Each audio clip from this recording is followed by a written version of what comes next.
Halo, selamat siang. Assalamualaikum warahmatullahi wabarakatuh. Perkenalkan, nama saya Hanifudin. Hari ini saya akan membuat analisa terkait pengangguran di era digital tentang fenomena PHK di Indonesia. Nah, saya akan membuat batasan-batasan terkait analisa terkait PHK tersebut. Pertama, yang akan saya bahas, yang pasti kita akan membuat pendahuluan, definisinya, klasifikasi, dinamika pemutusan hubungan kerja atau PHK di Indonesia, dampak pengangguran di era digital, peluang kerja baru di era digital, strategi mitigasi dan adaptasi, pembelajaran dari praktek internasional, kesimpulan dan rekomendasi. Pertama, mari kita bahas pendahuluannya. Latar belakang fenomena PHK di Indonesia. Saat ini Indonesia sedang menghadapi gelombang PHK yang terus meningkat, terutama di sektor padat seperti tekstil. Kondisi ini diperburuk oleh transformasi digital yang sangat cepat. Tujuan dan ruang lingkup dari analisis akan mencakup definisi dan klasifikasi pengangguran dalam konteks digital, dinamika PHK, dan faktor-faktor pendorongnya. Definisi dan klasifikasi pengangguran di era digital. Yang pertama, pengangguran teknologi dan otomatisasi. Pengangguran teknologi adalah hilangnya pekerjaan yang disebabkan oleh adanya teknologi atau digantikan oleh sektor yang alih tugas manusia. Pengangguran struktural dan polarisasi pekerjaan. Pengangguran struktural ini disebabkan oleh pergeseran ekonomi digital. Otomatisasi menghilangkan pekerjaan rutin, menciptakan polarisasi atau pekerjaan berketerampilan rendah dan berketerampilan tinggi. Pekerja yang tidak mempunyai keterampilan digital akan menganggur. Pengangguran teknologi dan otomatisasi. Ekonomi kita menyebabkan pekerjaan fleksibel lewat platform digital, menguntungkan sebagian orang untuk mendapatkan penghasilan. Namun, ini akan membawa masalah keamanan kerja minim, upah tidak stabil, kurangnya perlindungan, dan dampak negatifnya meliputi ketidaksetaraan pendapatan dan peningkatan pengangguran. Dinamika pemutusan hubungan kerja atau PHK di Indonesia. Pertama, tren dan data PHK terkini. Meski angka tingkat pengangguran terbuka di Indonesia menurun, tapi jumlah PHK justru melonjak tajam. Sepanjang 2024, puluhan ribu pekerja di PHK dan diprediksi akan meningkat signifikan di tahun 2025.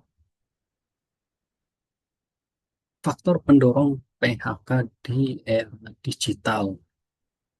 Pertama, adanya transformasi digital dan otomatisasi, adanya tekanan ekonomi global dan geopolitik, dan adanya tantangan industri padat karya dan kebijakan domestik. Transformasi digital dan otomatisasi jadi penyebab utama banyaknya PHK. Digitalisasi tidak hanya mengotomatisasi, tapi juga menuntut perubahan model bisnis. Tekanan ekonomi global dan geopolitik yang lesu disebabkan inflasi yang tinggi di negara importir dan perlambatan ekonomi negeri Tiongkok jadi penyebab utama PHK di Indonesia, terutama sektor padat karya. tantangan industri padat karya, dan kebijakan domestik. Pemicu PHK disebabkan oleh adanya daya beli domestik yang lemah dan kurangnya investasi teknologi. Dampak pengangguran di era digital. Satu, dampak ekonomi. Pengangguran yang tinggi sangat buruk untuk ekonomi. Pendapatan orang jadi rendah, kemiskinan meningkat, konsumsi masyarakat menurun, yang akhirnya akan menghambat pertumbuhan ekonomi bagi negara. Pajak berkurang, utang negara naik, keterampilan kerja pun bisa menurun karena tidak terpakai. Kedua, dampak sosial dan psikologis. Pengangguran dapat meningkatkan kriminalitas, pencurian, karena desakan ekonomi dan menyebabkan beban psikologis. Yang ketiga, dampak ketimpangan dan pendapatan dan kesenjangan sosial. Pengangguran di era digital meningkatkan kesenjangan pendapatan dan sosial yang akhirnya akan memperburuk ketimpangan di Indonesia yang sudah ada. Jika dibiarkan, ketimpangan ini bisa memicu masalah sosial dan mengancam stabilitas keamanan. Peluang kerja baru di era digital. Satu, sektor dan jenis pekerjaan yang berkembang biasanya akan menciptakan banyak pekerjaan di sektor IT, e-commerce, dan transportasi online. Kedua, peran ekonomi gig dalam penciptaan lapangan kerja. Ini akan menawarkan peluang kerja dinamis di negara berkembang, membantu mengatasi kemiskinan dan pengangguran, serta meningkatkan partisipasi perempuan. Strategi mitigasi dan adaptasi. Yang pertama, kebijakan pemerintah. Apa saja kebijakan pemerintah yang akan dilakukan oleh negara? Satu, peningkatan kompetensi dan pelatihan, reskilling dan upskilling.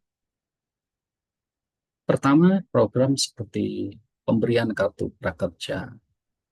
Dua, Kementerian Tenaga Kerja akan mentransformasi balai latihan kerja. Yang ketiga, program literasi digital nasional. Kebijakan pemerintah yang kedua yaitu penguatan jaring pengaman sosial. Pemerintah akan memberikan jaminan kehilangan pekerjaan, program jaminan sosial diperkuat dan dipermudah, dan luasan BPJS ketenagakerjaan. Kebijakan pemerintah yang ketiga yaitu mereformasi regulasi ketenagakerjaan seperti memberikan kebijakan baru yang berfokus pada pelatihan ulang pekerja, penyederhanaan birokrasi, penyesuaian upah, aturan kontrak kerja. Kebijakan pemerintah yang keempat yaitu membangun infrastruktur digital dan UMKM. Cara membangun infrastruktur digital agar internet bisa diakses oleh masyarakat luas, mendukung UMKM dengan pelatihan, bantuan perangkat, dan lain. Peran sektor swasta. Selain negara, swasta juga punya peran, yaitu swasta melalui perusahaan-perusahaan swasta berinvestasi dalam pelatihan untuk pekerjanya.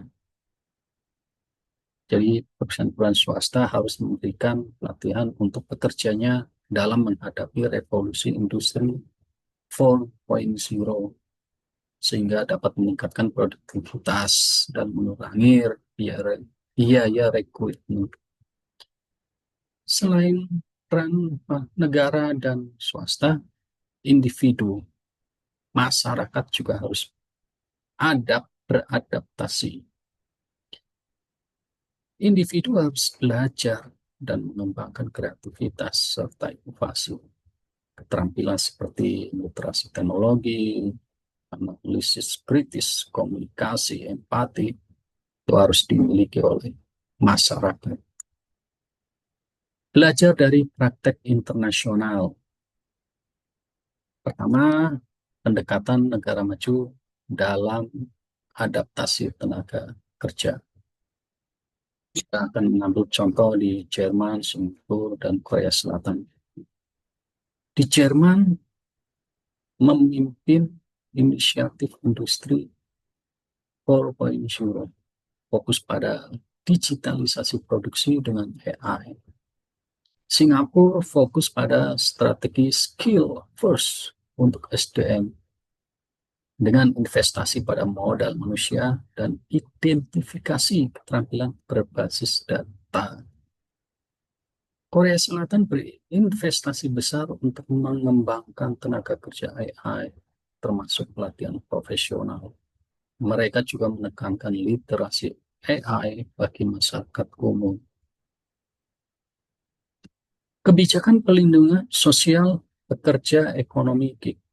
Negara dan organisasi internasional telah mengusulkan kebijakan untuk melindungi pekerja gig. Contohnya adalah Partai Hijau Eropa mendesak agar pekerja gig diakui sebagai pekerja, menuntut kondisi kerja layak dan akses ke perlindungan sosial, ya seperti asuransi, tunjangan pensiun. Bank Dunia menyatakan pekerja gig online umumnya tidak mendapat asuransi dari platform karena tak ada hubungan kerja kontraktual. Kesimpulannya adalah pengangguran di Indonesia pada era digital merupakan masalah yang cukup kompleks, bukan hanya karena otomatisasi.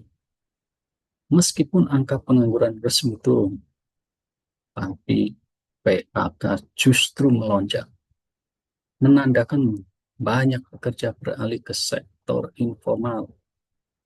Penyebabnya beragam, karena digitalisasi, tekanan ekonomi global, dan masalah industri. Dampaknya meliputi kemiskinan, meningkatnya kriminalitas, dan ketidaksetaraan, terutama karena gaji pekerja terampil lebih tinggi. Meski digitalisasi menciptakan pekerja baru, juga menimbulkan kesenjangan keterampilan yang besar. Rekomendasinya adalah untuk mengatasi pengangguran dan PHK, perlu pendekatan kebijakan terpadu, holistik, dan adaptif yang melibatkan berbagai pihak. Rekomendasi pertama, akselerasi dan inklusivitas pengembangan sumber daya manusia melalui prioritaskan reskilling dan upskilling skala besar, perkuat link and match antara pendidikan dan industri, manfaatkan AI untuk pelatihan. Kedua, penguatan jaring pengaman sosial dan perlindungan pekerja melalui reformasi jaminan kehilangan pekerjaan, regulasi komprehensif untuk ekonomi gig, perlindungan pekerja dari PHK otomatisasi. Rekomendasi ketiga, kebijakan industri dan makroekonomi yang adaptif melalui dukungan transisi industri padat karya, diversifikasi ekonomi dan pasar ekspor, stimulus fiskal dan moneter. Yang keempat, pemberdayaan individu dan kewirausahaan melalui dorong budaya pembelajaran sepanjang hayat, dukungan ekosistem.